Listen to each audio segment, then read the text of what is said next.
Passei! A Faculdade Einstein, a faculdade do sucesso! Salvador será palco de um grande evento. Primeiro Congresso Internacional da Cultura e Arte, expandindo a consciência cósmica. O congresso irá incentivar a cultura e os diversos segmentos da arte envolvendo a conscienciologia. Acontecerá nos dias 6 e 7 de novembro, Hotel Sol Bar Express, Avenida 7 de Setembro, 3577, Porto da Barra.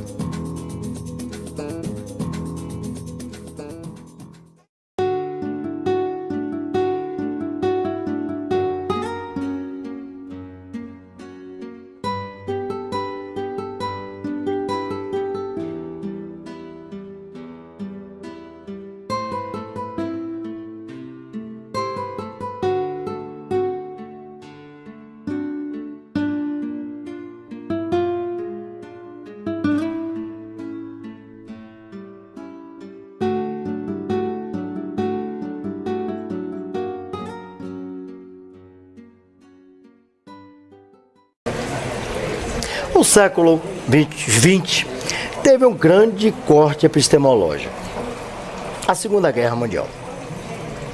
Porque o século XIX houve-se muito fortalecimento da cientificidade, mas uma cientificidade altamente empírica, na qual se percebe todo o contexto da sociedade através de uma concepção, digamos, lockeana, de Locke, John Locke, aristotélica. Como ela estava lá rasa, sociedade e o mundo. Tivemos mudanças dos saberes, dos pensares.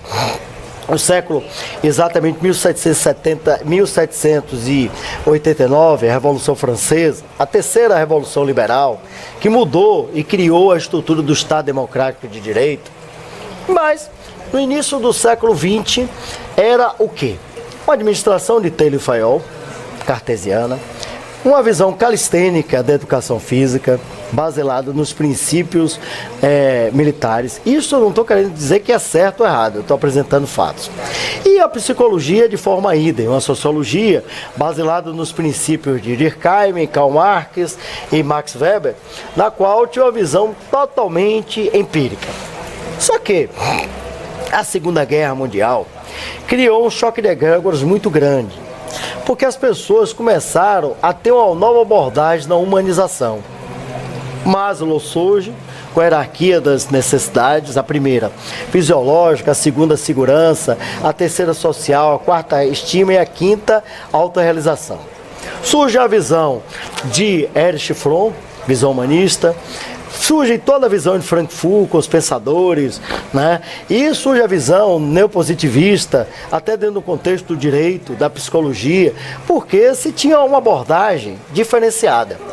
E nessa caminhada, até chegar a 1980, final do século XX, nós começamos a ter mudança nos pensares da emoção e nos pensares da inteligência. Darwin ficou famoso exatamente por um aspecto, para a evolução das espécies. Mas não, o grande livro dele foi exatamente a evolução a evolução das emoções, basicamente isso, no homem e nos animais. E ele falava das emoções, mover e mover para fora. Só que, no início do século, Alfred Binet foi chamado e começou a ter uma meta. Começou a ter metas para chegar ao objetivo, descobrir o nível de inteligência do ser humano. Daí ele, ficou pouco tempo que ele veio a falecer, Simon desenvolveu mais à frente, ficou Stanford Simon, que eu não vou contar a história, que é muito longa, que envolve todo um contexto cultural e social aí, criou o QI, o teste de inteligência. Só que o teste de inteligência, em verdade, ele era todo baseado em quê? Na postura lógica matemática, no mundo das ideias, uma visão de Francis Bacon, que é o pai do empirismo, uma visão de verbalização, né, certo? Uma visão de espaço espacial, que era muito importante naquela época, né, os navios, e somente. Daí um pensador, ou melhor, dois pensadores, Howard Gardner e Daniel Goleman, na década de 80, nos Estados Unidos, exatamente no patamar do pensar do mundo, que é Harvard, eles começaram a desenvolver pesquisas e disseram não. Primeiro, Howard Gardner, ou em contemporâneo, que são quase iguais, tempo, disse não. Existe a inteligência lógica, matemática de Francis Bacon, existe só no mundo das ideias.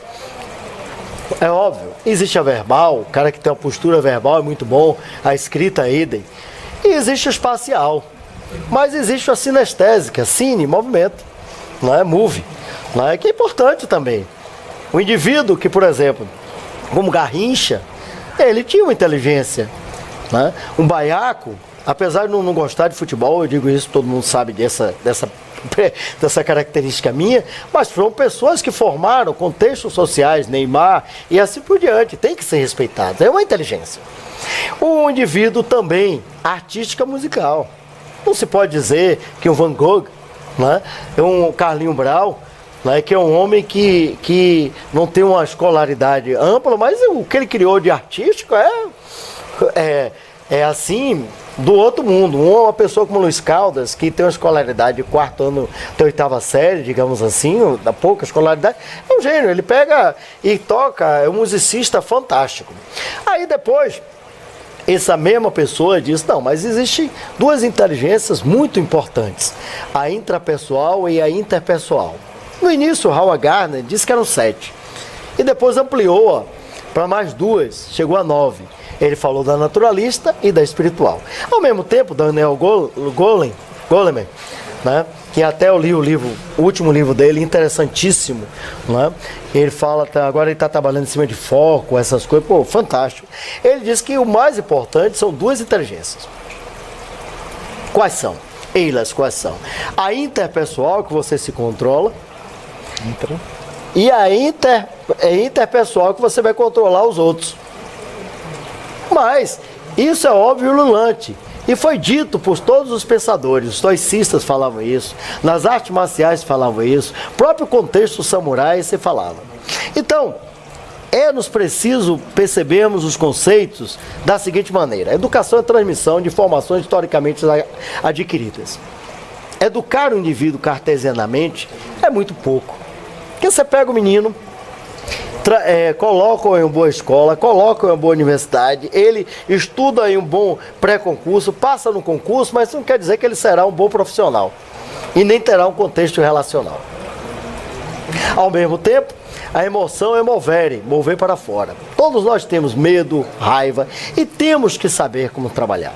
Então a inteligência, em verdade, nada mais é do que há um mecanismo individual ou social no qual você fará o seguinte: poderá lhe conduzir para o sucesso, que é a parte pecuniária, ou a felicidade, que é a parte endógena. Para falar de educação emocional, nada melhor do que o homem que entende educação emocional, que eu já coloquei em muito, não é nem um pé, é uma floresta de alguns problemas.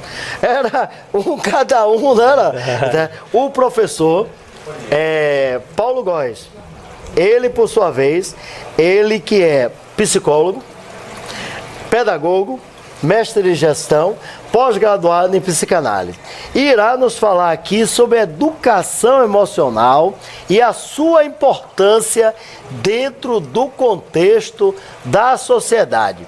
Paulo Góes, nos fale o que é mais importante. É importante ter educação emocional porque ela é o futuro da humanidade, ou melhor, ela é o presente da humanidade, e por quê?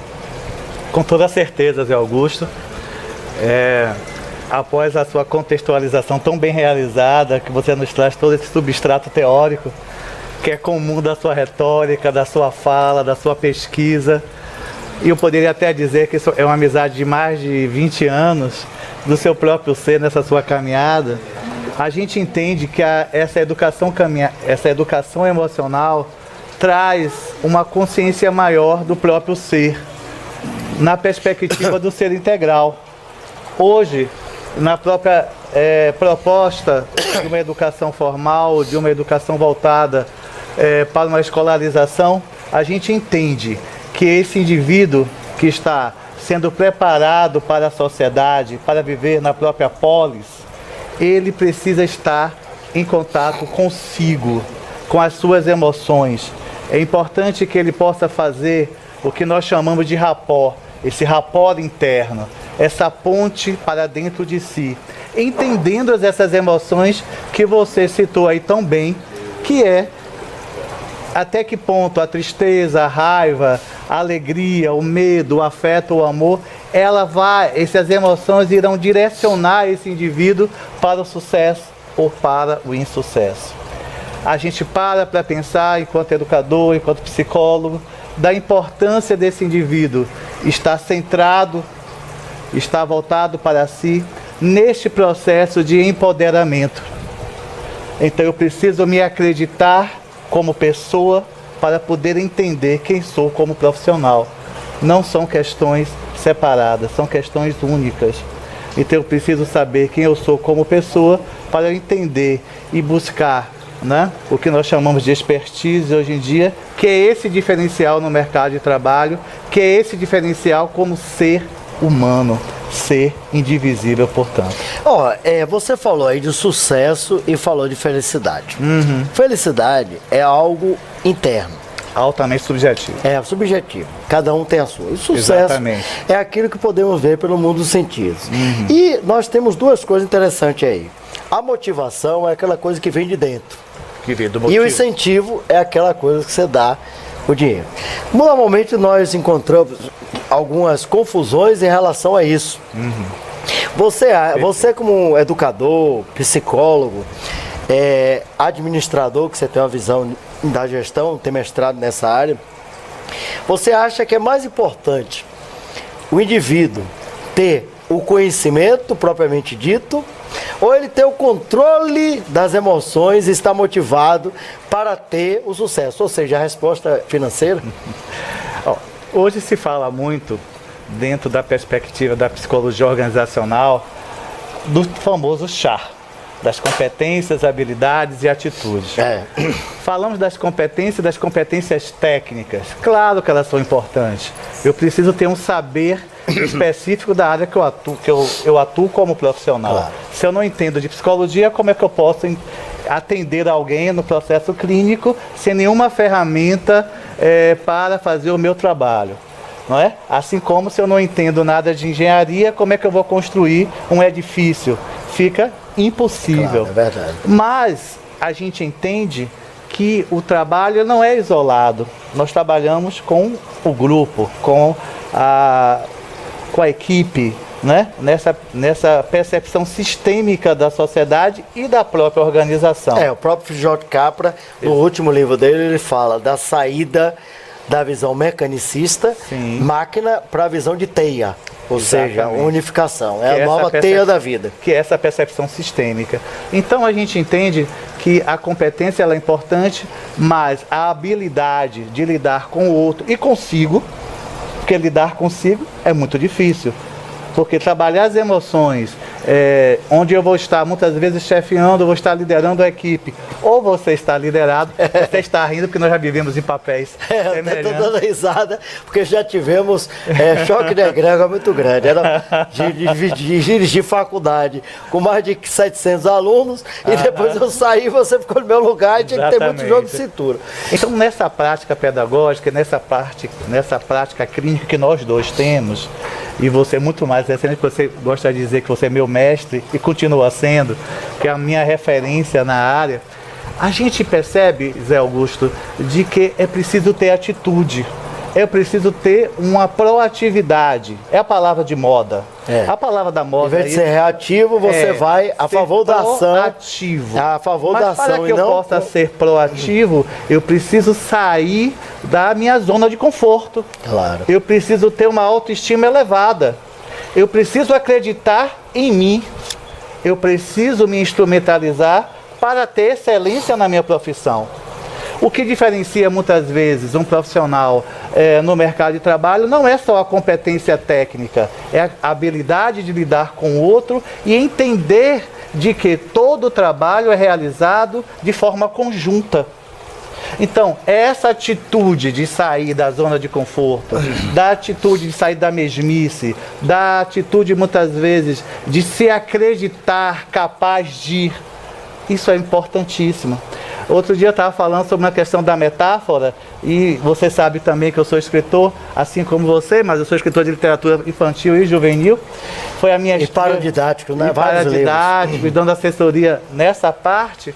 E eu parar para falar outro dia com uma pessoa usando a metáfora que muitas vezes uma borboleta não pode voar porque ainda se acredita no seu estágio de lagarta. E mais para ter esse movimento para o voo e para a leveza, eu preciso entrar no processo do casulo. E esse processo do casulo, dentro da dinâmica da psicologia, muitas vezes vai trazer a crise que você fala com tanta propriedade, que é o conflito, que é o caos, né? Que é o caos, que é esse processo de mudança e de transformação. Mas eu preciso ser impulsionado. Então, a própria proposta da educação emocional vai trazer em si o cerne da ressignificação, de trazer um novo significado para a vida, de quebrar paradigmas, mas para isso eu preciso acreditar em alguém muito importante, em mim mesmo. Agora você falou uma coisa interessante. Jean-François Royer, conhecido como Voltaire, sim, né? Ele dizia, Deus é contra as guerras, mas quando ele acontece, ele fica a favor de quem atira melhor. Você acha que, e você falou isso sabiamente, que você tem que estar preparado para o mercado de duas maneiras, intelectualmente e profissionalmente, né? E ao mesmo tempo emocionalmente. Sim. Porque hoje você tem informações que você tem loais com facilidade na internet, conhecimento que é o adentramento disso, mas você tem que ter a parte final, que é a sabedoria para aplicar isso, né? Certamente. Eu preciso ter as competências desenvolvidas, eu preciso ter a sabedoria ou essa inteligência intrapessoal que você fala com tanta propriedade, quer se conhecer, quer conhecer não só os seus aspectos positivos, mas também negativos. Claro. E eu gostaria de dizer que muitas vezes as nossas subpersonalidades, elas sequestram a nossa própria vida, porque elas se intensificam quando nós não dialogamos com elas, porque é mais de uma, são várias subpersonalidades. Sun Tzu, na Arte da Guerra, interessante. Sun Tzu escreveu A Arte da Guerra, todos o conhecem. Maquiavel também escreveu A Arte da Guerra, mas poucos conhecem. Eu gosto até demais de Maquiavel, porque ele vai mais na realização do processo do Estado do que Sun Tzu, que é muito metafórico. Mas sou admirador de Sun Tzu. Sun Tzu perguntou a seus guerreiros, seus generais, qual é a arma mais importante? Aí ele disse, arco e flecha. Aí o outro disse, qual é a mais importante para você? Ah não, a cavalaria. Qual é a arma mais importante para você? Ele disse, não. A lança e assim. Aí a arma mais importante para você é, primeiro você se conhecer e depois você conhecer o inimigo. Porque se você não se conhece e não conhece o inimigo, você está tendo a condição sine qua non para a derrota. Então, digamos que o primeiro passo para uma longa caminhada, ainda até o Oriente também, que é uma frase de Lao Tzu, é exatamente o autoconhecimento? Sim, o autoconhecimento e como você coloca, a empatia, a capacidade... O autoconhecimento para conhecer o outro. Para conhecer o outro. Que o Daniel Goleman coloca muito bem, a inter e o intra. A intrapessoal e a interpessoal. A endógena e a exógena. Para que eu possa ter e construir o processo da empatia, a minha capacidade de se colocar no lugar do outro, eu preciso me conhecer, né? Para poder interagir com a sociedade, interagir com o outro e comigo mesmo. Você acha que hoje em dia muitos dos fracassos de empresas e de famílias, porque é o seguinte, um dos primeiros passos para o surto psicótico é a família. Sim. Freud mesmo dizia que a família é um causador de distúrbios mentais, mas ela tem que existir, não é isso? Engel, ele coloca muito bem a formação da família, a importância para o Estado e para o status quo do capital. Então, diga-me uma coisa, você acha que falta educação emocional, estrutura emocional nas famílias e depois no trabalho para uma dignificação da sociedade? Com certeza, com certeza. O cerne da sociedade é a família, é a célula máter. Agora, a gente precisa entender de que eu não posso justificar o meu fracasso ou o meu insucesso em função da minha história familiar. Porque seria uma coisa muito simplista e reducionista. Eu preciso entender, aí me remonta muito e me remete à percepção do próprio Sartre. Sartre, Jean-Paul Sartre. Quando o inferno são os outros. Exatamente. Dentro da perspectiva existencialista, É. quando ele diz, olha, o mais importante não é a família que eu tenho origem, mas o que eu faço da minha vida, apesar da minha família de origem. Ou seja, o que é que eu faço agora com a minha vida Ele nega a visão de construto. Renato Cartésio. Nesse Penso, construto. logo existo. Ele diz, eu existo Exatamente. porque penso. Exatamente. Então, é uma visão búdica, natalista. Então, eu sou responsável por minha produção do meu capital intelectual, do meu capital social e de tudo que está relacionado, que vem pecuniariamente, a parte financeira e econômica. E essa questão é muito interessante porque coloca você como protagonista da sua vida. Claro. E não como coadjuvante. Você Agora, é me o diga uma coisa, protagonista. você, com seus estudos aprofundados da visão da psicologia, inclusive você é professor disso, você acha o que falta à sociedade para ter esse feeling? Porque o homem precisa de 3 coisas, o ser humano precisa de 3 coisas, de água, comida e um líder. Sim. Você acha que exatamente as pessoas estão substituindo o líder dele para os outros? Porque vai ver bem, vamos ver historicamente. Os judeus até hoje esperam o Messias que vai resolver tudo. Verdade. Né? A volta de Cristo vai resolver o pepino. Silvio está aqui nos bastidores e está me olhando atravessado. Mas eu não estou falando mal de Jesus Cristo, eu estou apresentando fato. Verdade. E aí, todos nós esperamos o Salvador da Pátria, quando na realidade nós podemos ser líderes de nós mesmos, dentro do contexto da educação emocional. Nós podemos e somos líderes de nós mesmos. Mas por que não pegamos isso? Porque não acreditamos. Você sabe, com muita propriedade, sabe melhor do que eu, de que a mente humana não sabe diferenciar o que é o real, o que é o imaginário. Exato. Se eu acredito numa mentira, essa mentira passa a ser uma verdade para mim. A verdade nada mais é do que a mentira nada mais é do que a verdade que não foi vista no mundo de sentidos. Freud vai Porque- chamar isso de realidade psíquica. Exato. Porque na verdade você está contando um fato aqui que você às vezes se acredita. O mitômano. Exatamente. O mitômano. Qual é a diferença do esquizofrênico para o transtorno de personalidade antissocial, o psicopata? O psicopata, o estelionatário, o estélio, ele mente, não tem ligação afetiva, mas ele mente ali na boa. Ele sabe que é mentira, mas ele está ali. verdade. O esquizofrênico não. O esquizofrênico olha para você e diz, é uma grande verdade. Kaplan diz uma coisa interessante em relação a isso. Ele diz que o neurótico sabe que 2 mais 2 é igual a 4 e se preocupa com isso, fica o tempo todo angustiado. O psicótico, o maluco, ele tem certeza que 2 mais 2 é igual a 10 e não está nem aí para isso. Entendeu? A verdade nada mais Vive é a sua do realidade que uma psíquica. mentira. Entendeu? Certo? É a mentira, desculpe. A mentira nada mais é do que a verdade que não foi vista no mundo sentido. Exato. Não é verdade? Né? Porque, por exemplo, quando você assiste um cinema, cine em movimento, é fotografia em movimento. Você chora, você tal, mas você sabe que aquilo ali é mentira. Eu estava assistindo um filme de samurai, você sabe que eu sou apaixonado por artes marciais, né? Tenho vários livros sobre isso, né? Aí que eu estou olhando lá o samurai, eu estou lendo Miyamoto Musashi. Estou lá assistindo o filme de Miyamoto, Toshiro Mifune, que é um clássico, né, da década de 62, pô, eu sou apaixonado. Aí tá lá, todo em cores, aquela coisa. Eu sei que aquilo ali é mentira, mas eu vou. Então a mentira nada mais é do que uma verdade que não foi vista. Reforçado. É reforçado. Agora, Paulinho, me diga uma coisa. Como é que você está desenvolvendo esses trabalhos através de palestras, através de conscientização? Porque eu sei que você é professor de pós-graduação, é professor de faculdades, e agora você está fazendo um trabalho mais de palestras. Quem quiser contratá-lo para palestras, os caracteres estão aí. E você faz as palestras da área de educação emocional, Eu me inteligência coloco como emocional. consultor em desenvolvimento humano. Como é isso? Bom, eu faço palestras, dentro da dimensão da psicologia educacional, dentro da psicologia organizacional, e a depender da demanda da procura, né? De como que essas pessoas ou que essas organizações me procuram.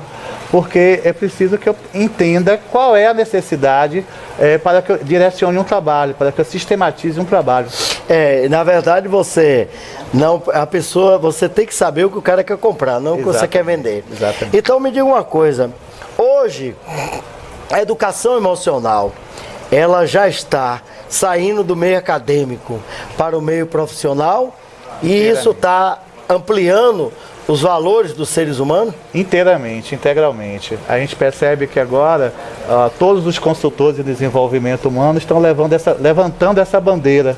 A bandeira de entender o homem não só no aspecto cognitivo, mas também... Até a própria psicologia hoje. A própria psicologia, dentro da perspectiva holística, dentro de um olhar muito mais humanista, amplo, né? Dentro da proposta humanista, né? Transpessoal. Transpessoal também. Então a gente pensa que eu preciso entender esse homem na sua totalidade, não apenas em um segmento, não apenas um olhar assim, nessa dicotomia entre corpo, mente e emoção. Diga-me uma coisa, Jean-Jacques Rousseau, Sim. em 1761, ele escreveu o Contrato Social e escreveu Emílio. Sim. Emílio, por sua vez, foi uma visão que ele tinha da concepção platônica da República e que influenciou Piaget. Ele, por sua vez, partia da premissa, que até foi a frase de Rui Barbosa, que é um dos grandes pilares da educação física. Ele, por sua vez, fez besteira, queimando toda a visão antropológica e social da sociedade, quando era ministro, mas ajudou bastante a educação física. Então, é uma coisa interessante. Tanto Piaget como Pestalozzi e o próprio Jean-Jacques Rousseau, ele fala da importância de trabalhar com as crianças. O Barbosa, voltando, dizia: educai as crianças de hoje, que não precisará punir os homens de amanhã. Você acha que o grande problema da sociedade hoje seria interessante nós trabalhar profilaticamente, ou seja, educando as crianças emocionalmente? Com certeza. Como a história do Marshmallow. Né? Com certeza, José Augusto. E os primeiros programadores mentais nossos são os nossos pais. São as crenças que eles passam para nós. O juízo de valor que eles constroem sobre nós próprios. São marcas, muitas vezes, você como psicólogo, você sabe disso, muitas vezes são marcas perenes que chegam na fase adulta. Marcas positivas ou negativas, crenças impulsionadoras ou crenças limitantes. Mas a família, a infância, como o próprio Freud coloca com muita propriedade, a criança é o pai do adulto, esse alicerce, é esse laboratório. Então a gente pode entender que a infância é uma etapa do desenvolvimento das mais importantes para nós todos. Agora, você vê hoje uma enormidade de pessoas dentro da sociedade em altos cargos, desequilibradas emocionalmente. Né? Muitas nem mesmo com neurose, porque a neurose ainda todos nós somos. Eu costumo dizer, Zé Augusto, que os cargos nos dão os cargos de chefia, mas os líderes, o verdadeiro líder é uma conquista, porque parte da relação que eu estabeleço com o outro. Então, não vai ser o cargo que vai me dar a liderança. Então, para que eu possa verdadeiramente exercer uma liderança, eu preciso ter credibilidade, eu preciso ter confiabilidade, o outro precisa acreditar em mim para que eu seja verdadeiramente um líder. Eu vou citar dois autores.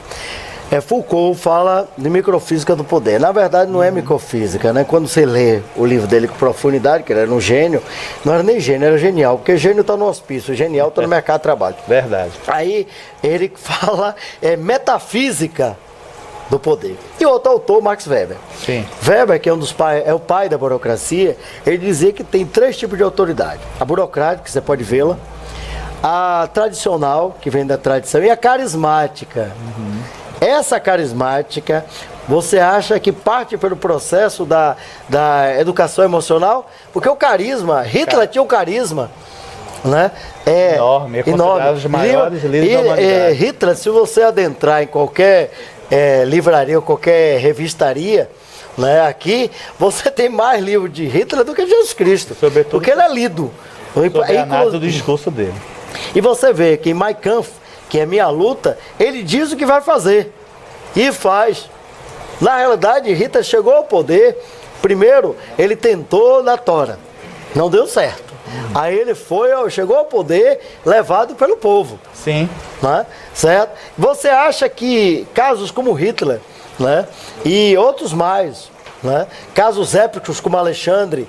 Alexandre passou pela história, que foi aluno do Filipe o Grande, foi um homem que marcou todo o contexto da sociedade, mas Alexandre, independente dos seus defeitos, Alexandre tinha características carismáticas assim fantásticas.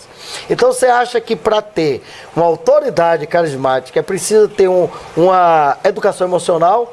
É preciso que esse líder desenvolva o carisma, mas ele tem que ter um discurso coerente com a prática.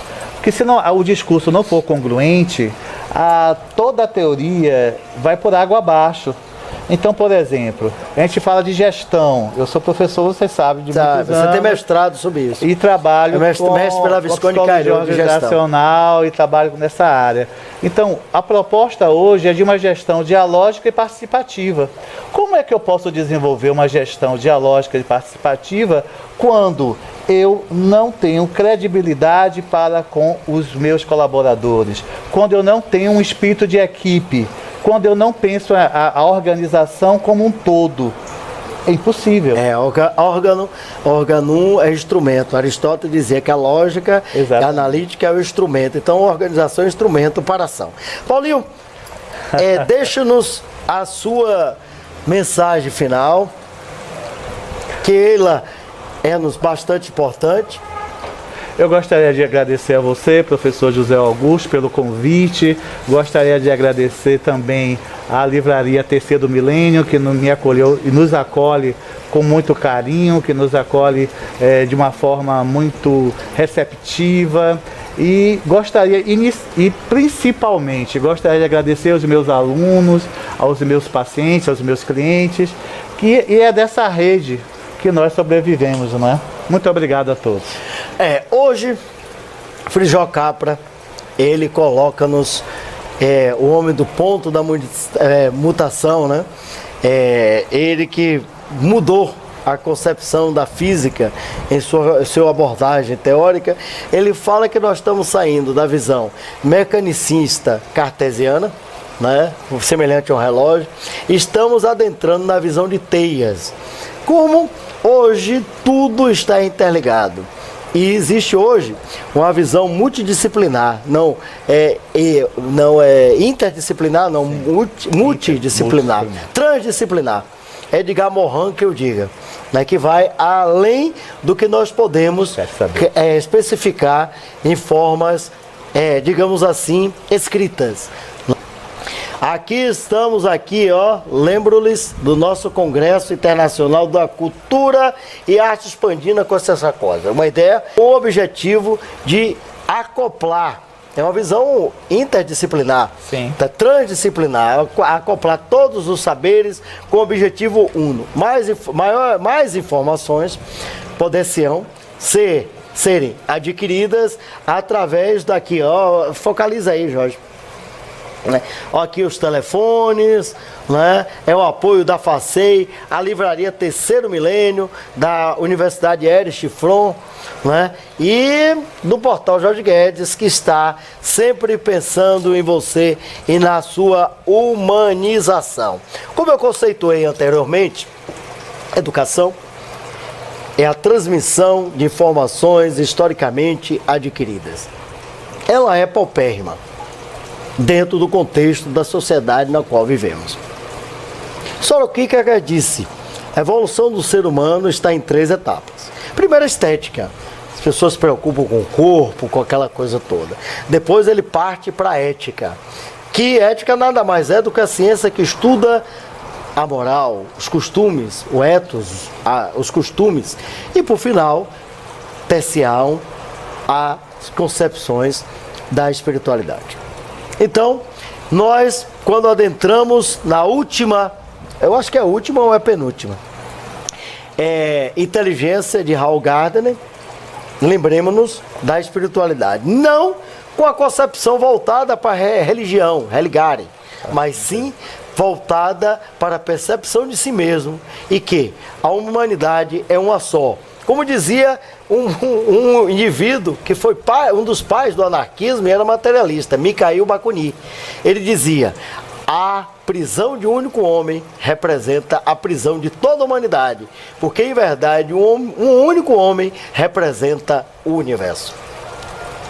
FACEI, a Faculdade Einstein, a Faculdade do Sucesso. Salvador será palco de um grande evento. Primeiro Congresso Internacional da Cultura e Arte, expandindo a consciência cósmica. O congresso irá incentivar a cultura e os diversos segmentos da arte envolvendo a conscienciologia.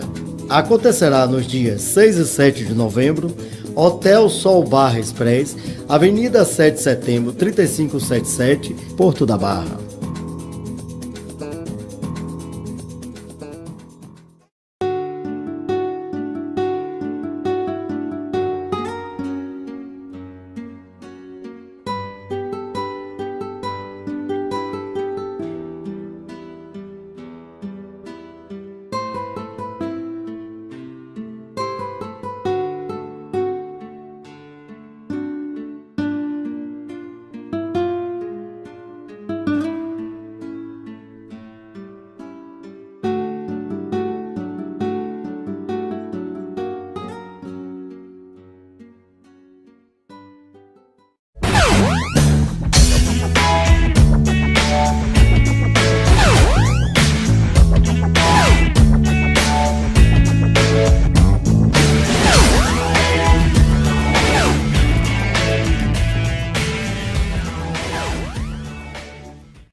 O século XX teve um grande corte epistemológico, a Segunda Guerra Mundial. Porque o século XIX houve-se muito fortalecimento da cientificidade, mas uma cientificidade altamente empírica, na qual se percebe todo o contexto da sociedade através de uma concepção, digamos, lockeana, de Locke, John Locke, aristotélica. Como ela estava lá, a sociedade e o mundo. Tivemos mudanças dos saberes, dos pensares. O século, exatamente 1789, a Revolução Francesa, a terceira Revolução Liberal, que mudou e criou a estrutura do Estado Democrático de Direito. Mas, no início do século XX, era o quê? Uma administração de Taylor e Fayol, cartesiana, uma visão calistênica da educação física, baseada nos princípios militares. Isso eu não estou querendo dizer que é certo ou errado, eu estou apresentando fatos.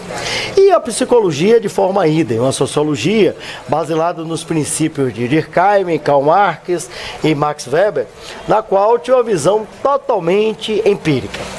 Só que a Segunda Guerra Mundial criou um choque de egrégoras muito grande, porque as pessoas começaram a ter uma nova abordagem na humanização. Maslow surge com a hierarquia das necessidades, a primeira fisiológica, a segunda segurança, a terceira social, a quarta estima e a quinta autorrealização.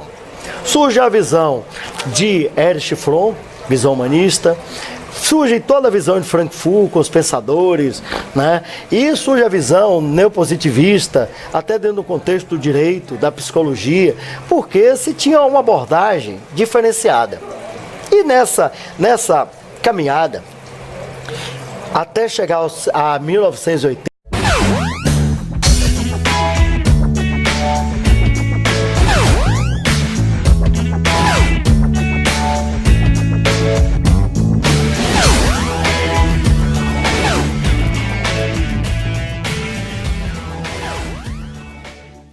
FACEI, a Faculdade Einstein, a Faculdade do Sucesso. Salvador será palco de um grande evento. Primeiro Congresso Internacional da Cultura e Arte, expandindo a consciência cósmica. O congresso irá incentivar a cultura e os diversos segmentos da arte envolvendo a conscienciologia. Acontecerá nos dias 6 e 7 de novembro, Hotel Sol Bar Express, Avenida 7 de Setembro, 3577, Porto da Barra. Final do século XX, nós começamos a ter mudança nos pensares da emoção e nos pensares da inteligência. Darwin ficou famoso exatamente por um aspecto, para a evolução das espécies. Mas não, o grande livro dele foi exatamente a evolução, a evolução das emoções, basicamente isso, no homem e nos animais. E ele falava das emoções, mover e mover para fora. Só que, no início do século, Alfred Binet foi chamado e começou a ter uma meta. Começou a ter metas para chegar ao objetivo, descobrir o nível de inteligência do ser humano. Daí ele